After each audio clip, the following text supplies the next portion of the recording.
Subscribe करें और bell दबाएं ताकि कोई खबर रह न जाए।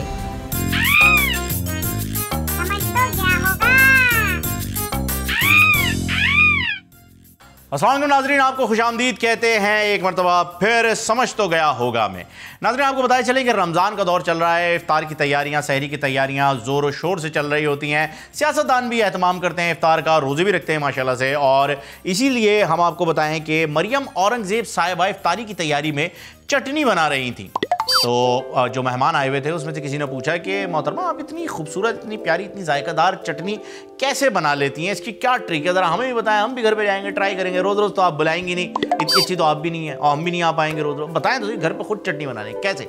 मरियम औरंगज़ेब साहिबा ने कहा, बस कुछ नहीं, मसालों को पीसते हुए, कूटते हुए हुकूमत को जहन में ले आती हूँ, कूटने में आसानी होती है और लजीज चटनी तैयार हो जाए। मतलब सारा गुस्सा हुकूमत का चटनी पे निकाल देती हैं आप। बेहतरीन काम करती हैं, बेहतरीन। वाह क्या बात है। बोनस मेरा मतलब है आप बोनस कौन सा? समझ तो गया होगा भाई, एक वक्त था जब मौसम आशिकाना हुआ करता था, लेकिन आजकल मौसम शरबताना, फ्रूटाना और पकोड़ाना हो रखा है। बल्कि मैं तो कहता हूं जनाब सलाम है उस शख्स को जिसने पकोड़े ईजाद किए। अब पकोड़े की इजाद से अभी तक हम लुत्फ अंदोज हो नहीं पाए थे कि एटम बम समोसा भी मार्केट में लॉन्च कर दिया गया है। हिरोशिमा और नागासाकी की तरह कराची की सड़कों पर एटम बम समोसा घूम रहा है। डॉक्टर अब्दुल कदीर खान साहब, रेसिपी चेक करवाएं। समझ तो गया होगा नाज़रीन, 400 रुपए किलो नींबू खरीदने के बाद जब उसे काटने की बारी आती है तो मेरे दिल में तो ईद उल अज़हा वाली फीलिंग आ जाती है। भाई, बकरा ईद का जानवर जैसे हम इतना महंगा लेकर आए हों और उसे मैं नींबू को काटने का ज़िबा करने की कोशिश कर रहा होता हूँ। ये अब आप सिर्फ सोच सकते हैं नाज़रीन कि इतनी महंगाई हो गई है, इतनी महंगाई हो गई है। और इस रमज़ान में तो चप्पल के मुंह वाली आंटी ने कोल्ड ड्रिंक पे 5 रुपए भी कम नहीं किए। चप्पल के मुंह वाली नाजरीन, मुझे यह समझ नहीं आ रहा है कि अफवाहें कौन फैला रहा है कि कोट लखपत जेल में सहरी के वक्त एक कैदी का पराठा चोरी हो गया। सिंपल तरीका है, आप इन्वेस्टिगेशन करें। मिठू, कौन है कोट लखपत जेल में आज? अच्छा, क्यों निकाला? I mean, पराठा क्यों निकाला उस बंदे ने यार सहरी के वक्त जब सेफ नहीं है तो? समझ तो गया होगा फवाद चौधरी साहब की एक और तहकीक सामने आई है। उनका कहना है कि सहरी में आप मछली खाने से गुरेज करें, क्योंकि जिस मिकदार में आप सहरी में पानी पीते हैं हो सकता है कि मछली जिंदा हो जाए। भाई, हो सकता है, पर हो भी सकता है। क्यों भाई मिठू, हो सकता है सर। समझ तो गया होगा क्या आप जानते हैं कि मछली खामोश क्यों रहती है? नहीं जानते, क्योंकि आप बचपन से मछली खाते आ रहे हैं। आपको ये जानना जरूरी है कि मछली खामोश क्यों रहती है। नाजरीन, आज हम आपको बताएंगे एक तहकीक से यह बात साबित हो चुकी है कि मछली खामोश इसलिए रहती है कि अगर बोलेगी तो बोलने के लिए उसे मुंह खोलना पड़ेगा और मुंह खोलने की वजह से उसके पेट में पानी भर जाएगा और उसके लंग्स तक वो पानी पहुंच जाएगा और वो डूब के मर जाएगी। ये तहकीक किन साहब ने की है, समझ तो गए होंगे। नाज़रीन, मच्छरों के भी कुछ हुकूक होते हैं, आखिर उनकी रगों में भी हमारा ही खून होता है। लेकिन एक मच्छर दूसरे मच्छर से कहता है कि यार आजकल जिसका भी खून चूसो लाल वाले शरबत का ही टेस्ट क्यों आता है? फैक्ट, बिल्कुल फैक्ट, ऐसा ही होता है। लाल शरबत मतलब समझ ले, रमजान में लाल शरबत और पकोड़े, इन दो चीजों के बगैर तो इफ्तार होता ही नहीं। एक बात समझ में आई नहीं और लोगों ने समझाई नहीं। ये सास बहू के जो झगड़े हैं, लोग हमेशा ये सोचते हैं कि यार इसका सॉल्यूशन क्या होगा। मैं ये पूछता हूं कि इनकी बुनियादी वजह क्या है। ये मैं नहीं समझ पाया। अब आपको बताता हूं एक शौहर की करतूत। एक बेगम ने अपने शौहर से ये ख्वाहिश जाहिर की कि मुझे किसी महंगी जगह पे ले चलो इफ्तारी के लिए। आप जानते हैं शौहर साहब उन्हें कहां लेकर आए? यहाँ, जी हाँ। और जहाँ शादी का तस्करा हो रहा है तो वहाँ मैं ये अनवर मसूद साहब का एक बड़ा ही मशहूर खता है आपके सामने पेश करूंगा, जिससे काफ़ी लोग कनेक्ट हो जाएंगे। फरमाते हैं, हुई शादी तो पाँव में पड़ी हैं इतनी जंजीरें, कभी बेगम के नखरे हैं कभी बेगम की तकरीरें, समझ आने लगी इकबाल के शेरों की तफसीरें, निकाहे मर्द मोमिन से बदल जाती हैं तकदीरें। भाई इनकी फोटो क्यों लगा दी भाई? ये नहीं, दूसरे थे। हाँ, ये नहीं सर, स्मार्ट, हैंडसम, टॉल। समझ तो गया होगा नाजरीन, हर चीज को समझने के लिए समझ को समझना बहुत जरूरी है, क्योंकि समझ समझ के समझ को समझो। समझ समझना भी एक समझ है। समझ समझ के जो ना समझा, मेरी समझ में वो ना समझ है। और अगर आपने मौजूदा हुकूमत के निजाम को समझना है, या उसकी कारकर्दगी को समझना है, या उसके स्ट्रक्चर को समझना है, तो आपको इस गाड़ी को समझना बहुत जरूरी है। इस गाड़ी की तस्वीर को आप देख सकते हैं। अगर आपकी समझ में इस गाड़ी की फिटिंग आ जाती है, तो आपकी समझ में मौजूदा हुकूमत की फिटिंग भी आ जाएगी। चल भाई तोते, 6 नंबर का पाना लिया, फिट करते हैं इस गाड़ी को। समझ तो गया होगा। नाजरीन, मुल्क इस वक्त हालत नज़ा में है। जी बिल्कुल सही बात है। नून से नवाज शरीफ, जे से जरदारी और ऐन से इमरान। आएगा इमरान सबकी आई कैन अंडरस्टैंड, जो तू सोच रहा है वो सही है। समझ तो गया होगा। नाज़रीन, एक सहाफ़ी का काम है सवाल करना, और अगर वो सवाल नहीं करेगा तो अपनी सहाफ़ती जिम्मेदारियों से वो दूर रहेगा। इसी तरह एक सहाफ़ी ने हफीज़ शेख साहब से, जो कि मुशीर ख़जाना है, उनसे सवाल पूछा कि सर बताइएगा कि आपके दावे तो बहुत होते हैं, लेकिन वो तमाम दावे धरे के धरे रह जाते हैं जब हम देखते हैं कि डॉलर और पेट्रोल दोनों ही इतनी तेज़ी से ऊपर जा रहे हैं। इस पर हफीज़ शेख साहब ने उनसे कहा, जानी टेंशन की कोई बात ही नहीं है, एक दिन सबने ऊपर जाना है। आज डॉलर और पेट्रोल जा रहे हैं, कल तू जाएगा, परसों मैं जाऊंगा। दुनिया फानी है और तू जानी है।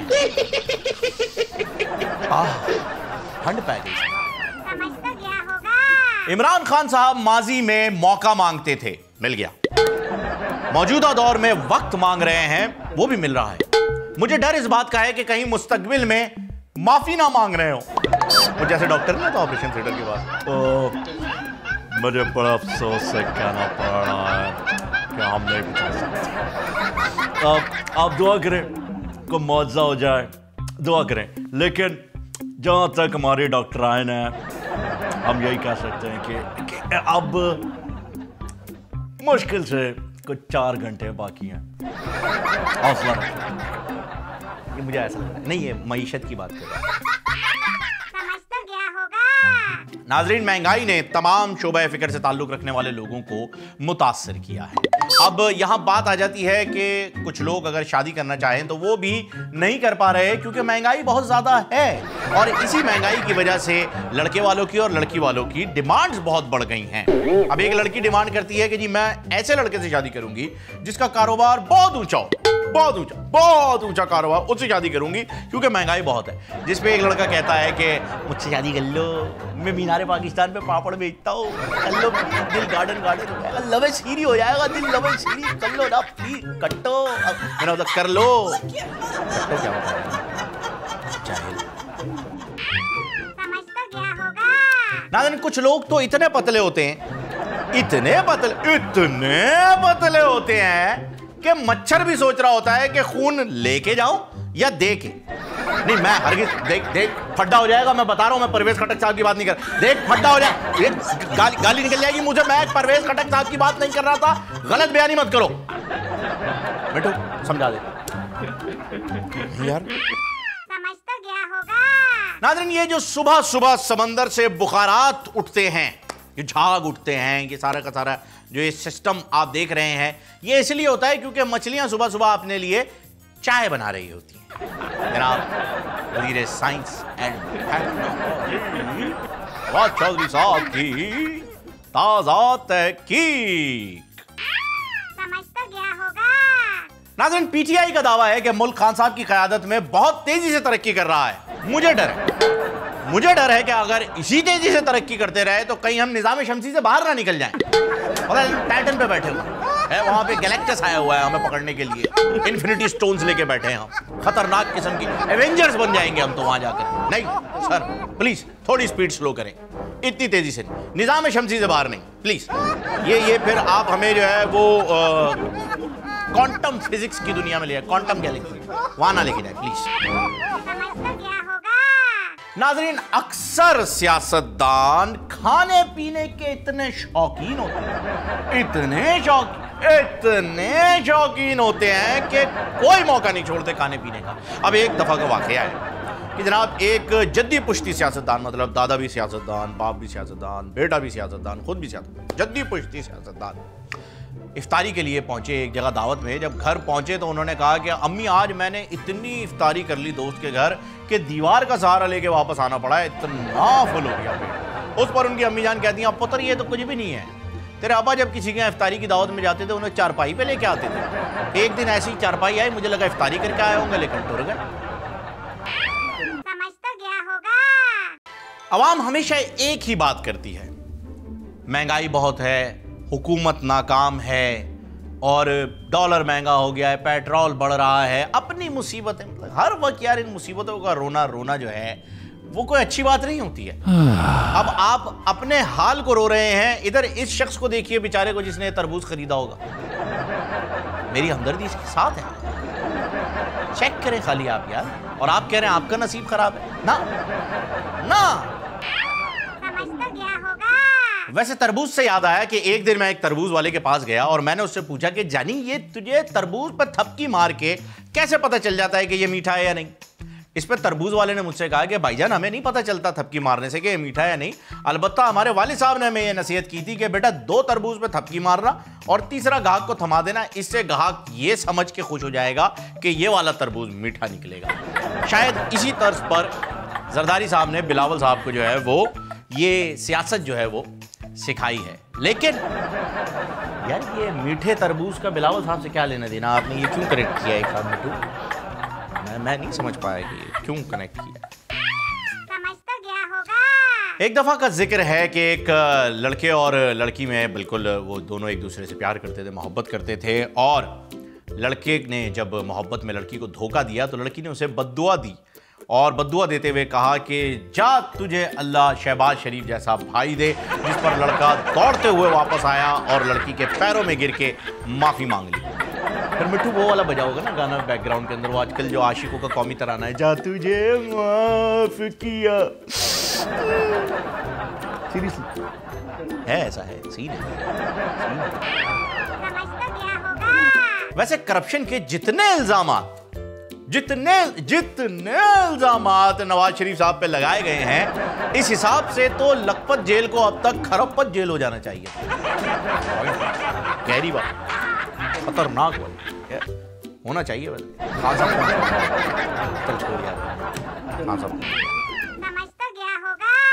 नाजरीन एक वाकया आपको सुनाना चाहेंगे। एक दिन एक शख्स जो है वो सड़क पर जा रहा था और उसे एक आवाज आई कि रुक जा वरना मारा जाएगा।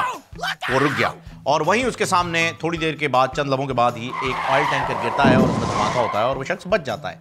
अगले दिन वो बाग में सैर कर रहा था और सैर करते करते उसे एक बार फिर वही आवाज आई कि रुक जा वरना मारा जाएगा। वो रुक जाता है और सामने एक दरख्त, उसकी नजर के ऐन सामने एक दरख्त कड़कड़ाते हुए नीचे गिर जाता है। फिर एक दिन उससे अगले दिन 1-2 दिन बाद जो है वो 50 रुपए की दही लेने के लिए मार्केट जाता है।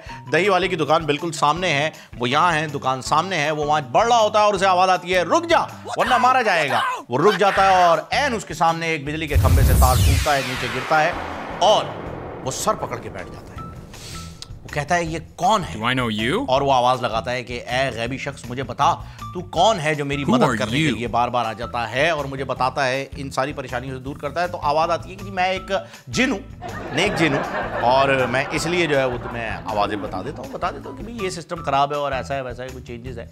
इस पर वो शख्स कहता है कि तू उस वक्त किधर था भाई जब मैं वोट डालने के लिए जा रहा था मौजूदा हुकूमत को? तो जिन कहता है जानी मैंने आवाज़ें उस वक्त भी लगाई थी तुझे, लेकिन तेरा बैकग्राउंड म्यूजिक इतना टॉप पे चल रहा था कि तूने सुनी नहीं। डीजे बट वाला सिस्टम था ना सर, आपको तो पता ही है। पैसे दे दिए डीजे बट? दे ही नहीं होंगे।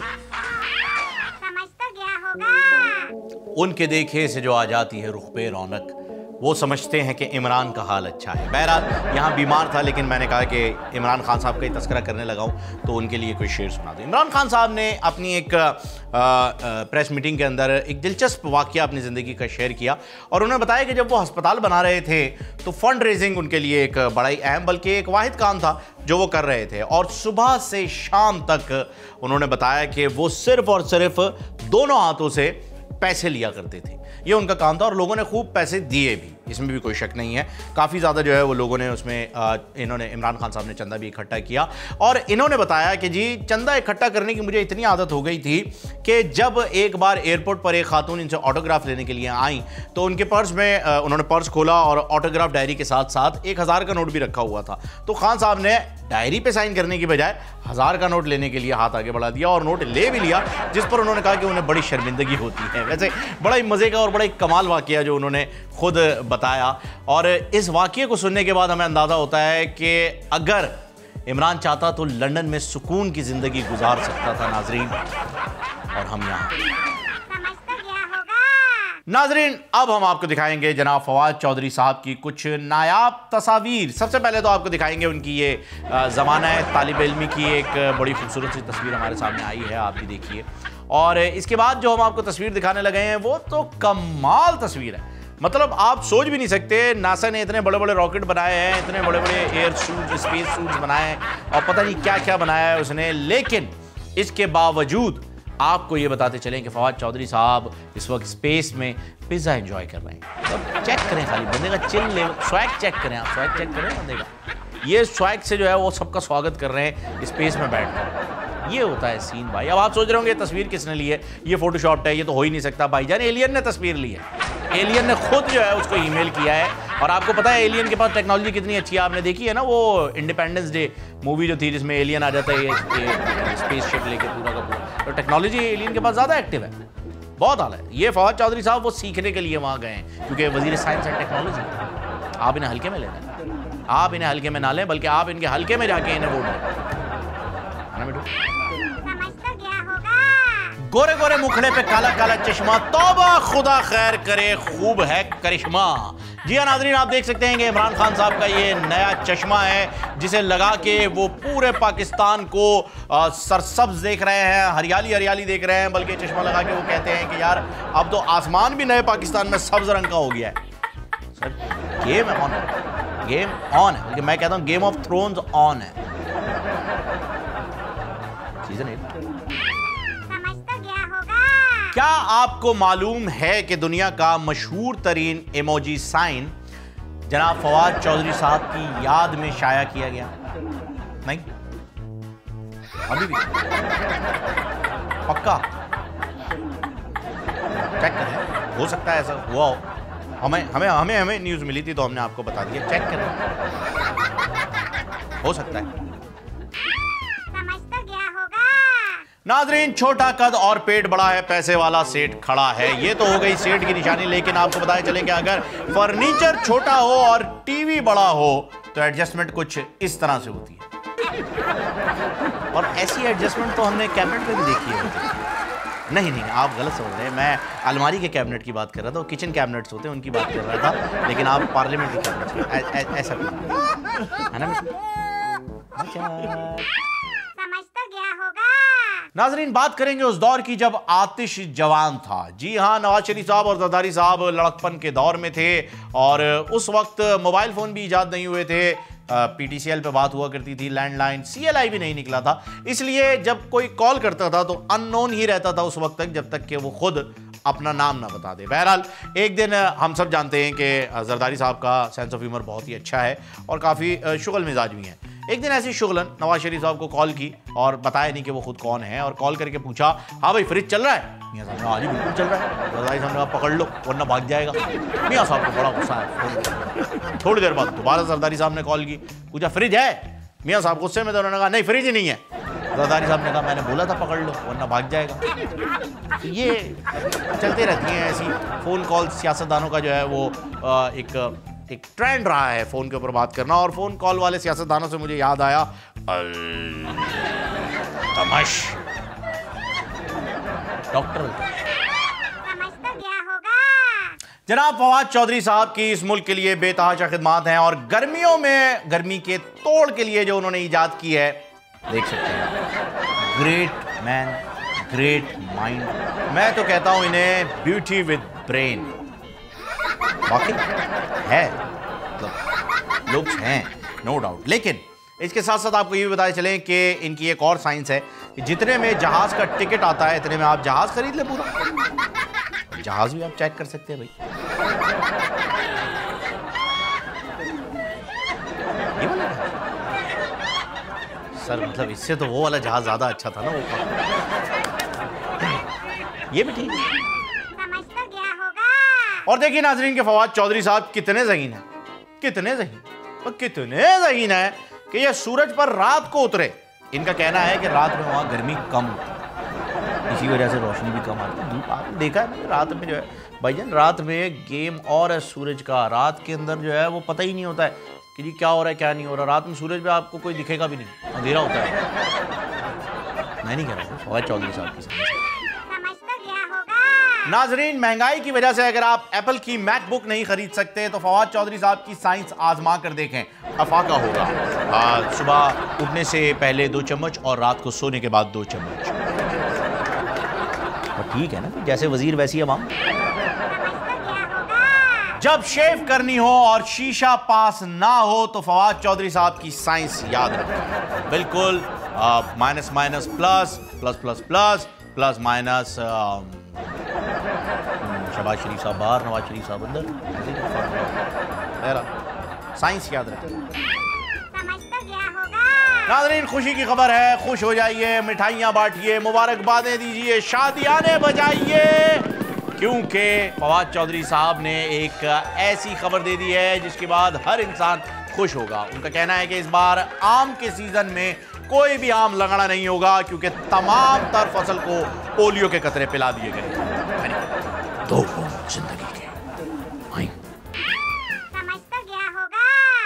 नाजरीन इलेक्शन में कागजात नामजदगी जमा हो रहे थे। शहबाज शरीफ साहब काफ़ी परेशान थे, जिस पर जब नवाज शरीफ साहब ने देखा कि शहबाज इतना परेशान है तो उन्होंने पूछा क्या हो गया भाई, इतनी परेशानी क्यों। तो शहबाज शरीफ साहब ने कहा कि ये मैजिस्ट्रेट जो है वो कागजात नामजदगी के वक्त सवालात भी पूछता है। तो मियाँ साहब ने कहा हाँ जी बिल्कुल पूछता तो है। तो शहबाज शरीफ साहब ने कहा मुझे तो कोई जवाब याद नहीं है, मैं क्या करूँ। मियाँ साहब ने कहा ठीक है टेंशन ना लो, तुम मेरे पीछे खड़े हो जाना, जो सवाल के जवाब मैं दूंगा उन्हें तुम याद कर लेना, और जब तुमसे सवाल करे तो वही जवाब उन्हें दे देना। कहा ठीक है जी। नवाज शरीफ साहब आए मैजिस्ट्रेट के सामने, मैजिस्ट्रेट ने उनसे सवाल पूछा आप जानते हैं पाकिस्तान कब वजूद में आया। मियाँ साहब ने कहा 1930 से तहरीक शुरू हुई और 1947 में वजूद में आ गया। मैजिस्ट्रेट ने अगला सवाल किया क्या मरीख पर जिंदगी मुमकिन है। मियाँ साहब ने जवाब दिया साइंसदान तहकीक कर रहे हैं लेकिन अभी तक किसी नतीजे पर नहीं पहुंचे। अब बारी है शहबाज शरीफ साहब की। अब मैजिस्ट्रेट का सवाल था आपकी तारीख पैदाइश क्या है। तो शहबाज शरीफ साहब ने वही मियाँ साहब वाला जवाब कॉपी पेस्ट कर दिया, 1930 से तहरीक शुरू हुई और 1947 में वजूद में आया। इस पर मैजिस्ट्रेट ने दूसरा सवाल किया क्या आपका दिमागी तवाजुन दुरुस्त है। वही मियाँ साहब वाला दूसरा जवाब यहाँ भी आ गया, साइंसदान तहकीक कर रहे हैं लेकिन अभी तक किसी नतीजे पर नहीं पहुंचे। तो मियाँ साहब नकल के लिए भी अकल की जरूरत होती है, सवाल तो सुन लेते सर आप। समझ तो गया होगा। शागिर्द उस्ताद से क्या बच्चे कौम का सरमाया होते हैं। उस्ताद जी बेटा बिल्कुल। शागिर्द तो फिर हुकूमत इस सरमाए में इजाफे से परेशान क्यों है। क्यों क्यों। नाजरीन प्रोग्राम में शामिल करते हैं एक वक्फा, क्योंकि वक्फा जरूरी है। वजारत बहबूद आबादी हुकूमत पाकिस्तान। पता चला मुझको क्यों। समझ तो गया होगा। वेलकम बैक नाजरीन, प्रोग्राम में एक मरतबा फिर आपको खुशामदीद कहते हैं। नाजरीन हमारी मरियम नवाज साहिबा भी कितनी पोली हैं, इतनी पोली हैं। उनकी मासूमियत का अंदाजा इस बात से लगा लीजिए कि मियाँ साहब के जेल जाने के बाद मरियम साहिबा के पास कोई काम वगैरह तो आजकल है नहीं, तो इस वजह से वो रोज किचन में जाती हैं, चीनी की बर्नी खोलती हैं, चीनी देखती हैं, बर्नी बंद करके वापस रख देती हैं। एक दिन उनकी एक सहेली ने उनसे पूछ लिया कि आप ऐसा क्यों करती हैं। तो उन्होंने जवाब दिया उफ, मेरा तो दिल बैठ गया जवाब सुन के। नजरीन मरियम साहिबा ने जवाब दिया कि डॉक्टर ने कहा था रोज शुगर चेक कर लिया। ओ बस कर दे यार, मतलब इतना भी पोला नहीं होता कोई। शुगर चेक कर लिया करो, बर्नी खोल। समझ तो गया होगा। नाजरीन मरियम साहिबा की शुगर के बारे में जब बात हुई तो हमें याद आया इलाज का, जिस पर अनवर मसूद साहब ने क्या खूब कथा लिखा है कि हुक्काम को ना करना पड़े दूर का सफर, हुक्काम को ना करना पड़े दूर का सफर, ऐसा कुछ इंतजाम हो, ऐसी सबील हो। मेरी यही दुआ है कि अनवर मेरा वतन तिब्बी मुआयने के लिए खुद करती है। ये मुझे ऐसा लग रहा है अनवर साहब को किसी ने पहले ही बता दिया था कि मियाँ साहब ने बाहर टुर जाए, मेरा मतलब इलाज के लिए जाए।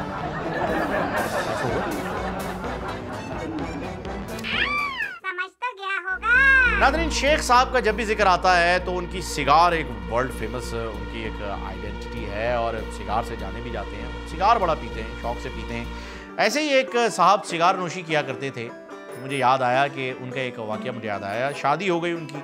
शादी होने के बाद बेगम उनसे कहने लगी कि भाई तुम सिगार पीते हो, तुमने मुझे बताया क्यों नहीं था पहले।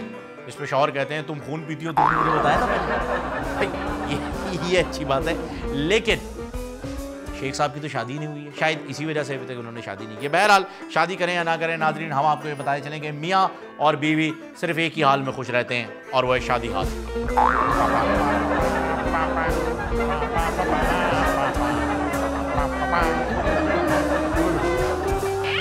समझ तो गया होगा। नाजरीन, कल एक शख्स ने पेट्रोल पंप से अपने बाइक की टैंकी फुल करवाई। वापसी में एक फ्रूट स्टॉल से आड़ू, अंगूर, खुबानी और लींबू खरीद लिए। आज नैब ने उसे गिरफ्तार कर लिया है। ओए इतने पैसे किधर से आए भाई तेरे पास है? बड़ा तू शहंशाह चल रहा है भाई, जरा हिसाब दो। समझ तो गया होगा। नाजरीन, हमारे प्रेसिडेंटिस्ट, माफ कीजिएगा, हमारे प्रेसिडेंट आरिफ अलवी साहब भी बड़े ही जिंदा दिल आदमी हैं।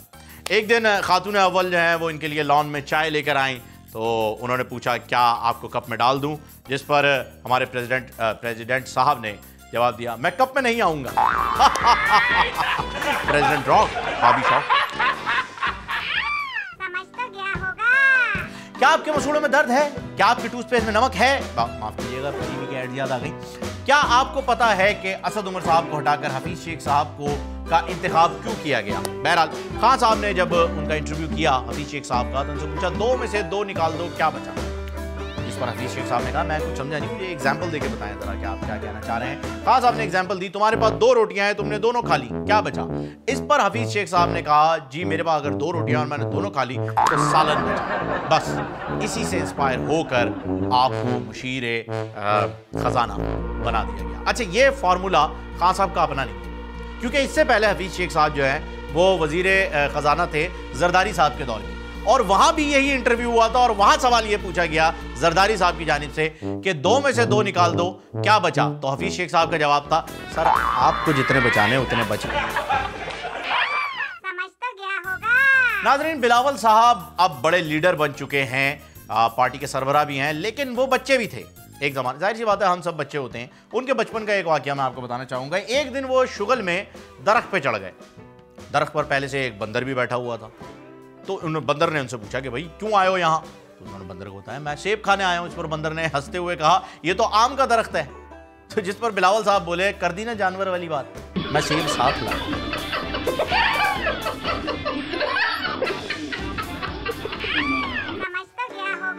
नाज़रीन, हुकूमत ने बिजली महंगी कर दी। जी हाँ, और जब हुकूमती हलकों से ये सवाल किया गया तो जवाब आया कि नून लीग बिजली में मिलावट कर रही थी।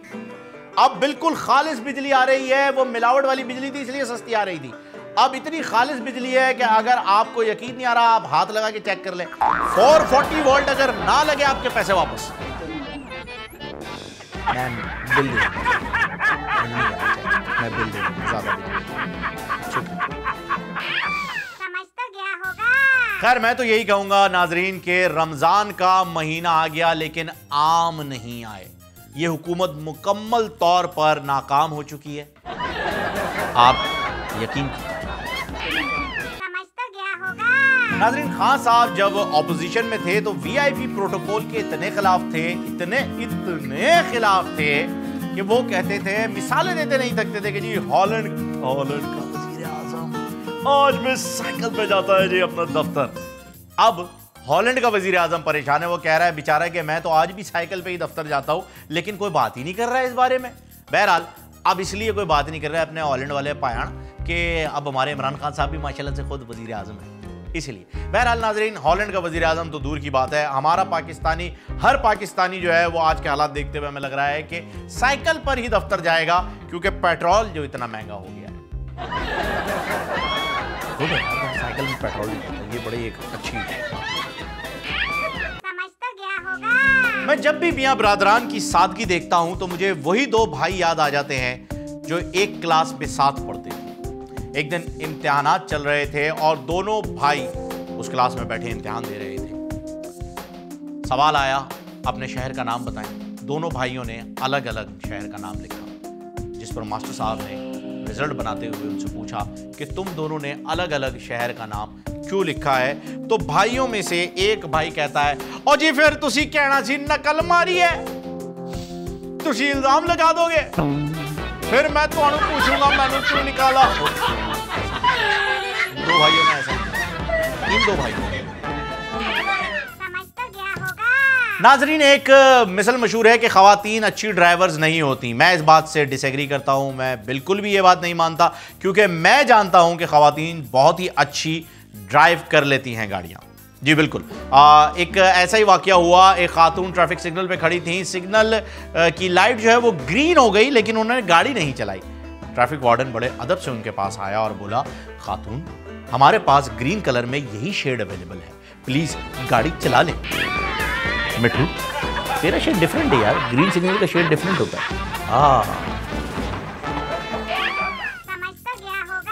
नाज़रीन, एक मर्द ही मर्द की फितरत को अच्छे से समझ सकता है। जाहिर सी बात है, क्योंकि हम ख्याल, हम निवाला, हम प्याला, हम सफ़र, हम राज, ये सब एक मर्द जो है वो एक मर्द आपस में दोस्त होते हैं, वही होते हैं। बहरहाल, मिसाल एक वाकया, लंदन में एक दिन ईद की तैयारियां हो रही थी, ईद की शॉपिंग चल रही थी। शहबाज शरीफ साहब एक लेडीज सूट लेने के लिए बुटीक पर पहुंचे, जहां पर एक सेल्समैन खड़ा था और उसने पूछा, सर भाभी के लिए दिखाऊं या फिर कोई अच्छा सा ड्रेस दिखाऊं।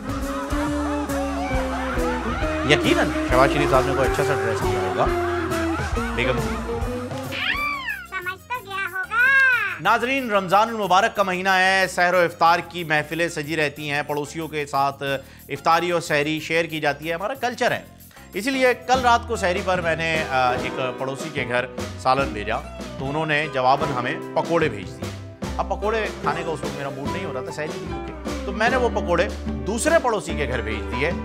तो उस पड़ोसी के यहाँ से जवाबन वही सालन वापस आ गया जो मैंने पहले पड़ोसी को भेजा। FBI मुझे ये बताए कि जनाब ये सहरी है या मनी लॉन्ड्रिंग हो की रिया है। 3 घर घूम के वही सालन मेरे पास आ गया, चल क्या रहा है यार।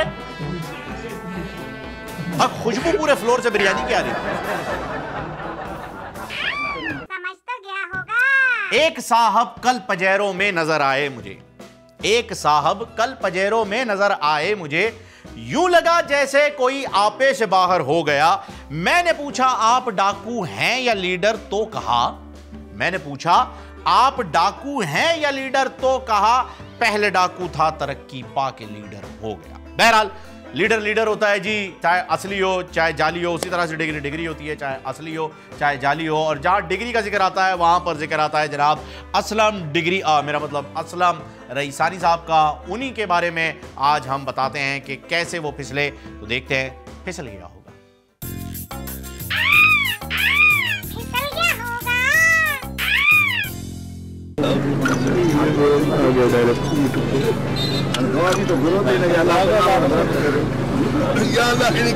हिदायत करिए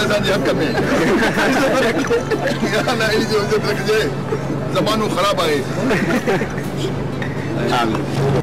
किसी ने पूछा कि आपके फिलान साहब के साथ इख्तलाफात है। मैंने कहा बिल्कुल शदीद इख्तलाफात है, मैं चिकन रोस्ट खाना चाहता हूँ, वो मसूर की दाल खाना चाहता हूँ। आपने सवाल किया, मैंने जवाब दिया कि डिग्री डिग्री है, वो जाली हो या असली हो। और सवाल जी, और सवाल, कोई और सवाल? No comments.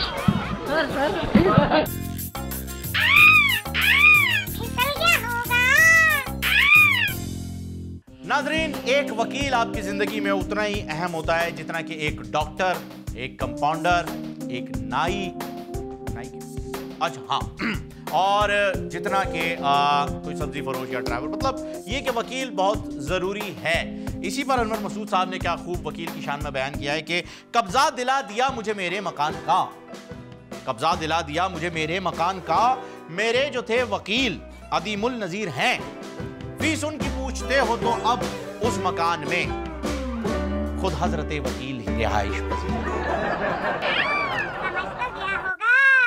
नाज़रीन, फवाद चौधरी साहब को अपोजिशन से हर शख्स जो है वो उनके बारे में बुरा भला कह रहा है, जबकि ऐसा कहना नहीं चाहिए, क्योंकि भाई हर पार्टी के अंदर कोई ना कोई एक ऐसा शख्स ज़रूर होता है जो कि सेंटर ऑफ अट्रैक्शन होता है। इस वजह से आप उन्हें पॉइंट आउट कर सकते हैं। इसी बात पर मैं एक कथा सुनाना चाहूँगा। एक बात आ गई है बहुत खुल के सामने, एक बात आ गई है बहुत खुल के सामने, हमने मुतालबा जो किया है समाज का, एक मसला है सारे घरानों में मुश्तरिक, हर घर में एक फर्द है टेढ़े मिजाज का। यहां से बिल्कुल भी मेरी कोई मुराद फवाद चौधरी साहब को टेढ़े मिजाज का कहने की नहीं थी, बल्कि मैं उन्हें कह रहा हूं जो फवाद चौधरी साहब को टेढ़े मिजाज का कहते हैं। फवाद चौधरी साहब, असी तुहाडे नाल हैं, असी तुहाडे नाल चलना, आप फिक्र ही ना, आप अपनी ईजाद पे कंसंट्रेट करें। आपकी जो ईजादात चल रही हैं इस वक्त वो मुल्क को एक लेवल पे ले जाएंगे और उस लेवल के ऊपर हम स्पेस पे आ जाएंगे और स्पेस पे फिर मुल्क जो है वो बगैर ग्रेविटी के ऐसे झूलते हुए आपको नज़र आएगा। बहरहाल नाज़रीन, आज के प्रोग्राम का वक्त ख़त्म हो गया है, हमें इजाज़त दीजिएगा और इंशाल्लाह अगले प्रोग्राम में आपसे मुलाकात होगी, स्पेशली उन लोगों से जो अभी तक नहीं समझे, क्योंकि हमारे प्रोग्राम का मकसद तो यही है कि समझ तो गया होगा। अपना ख्याल रखिएगा, अल्लाह हाफ़िज़। समझ तो गया होगा। सब्सक्राइब करें और बेल दबाएं ताकि कोई खबर रह न जाए।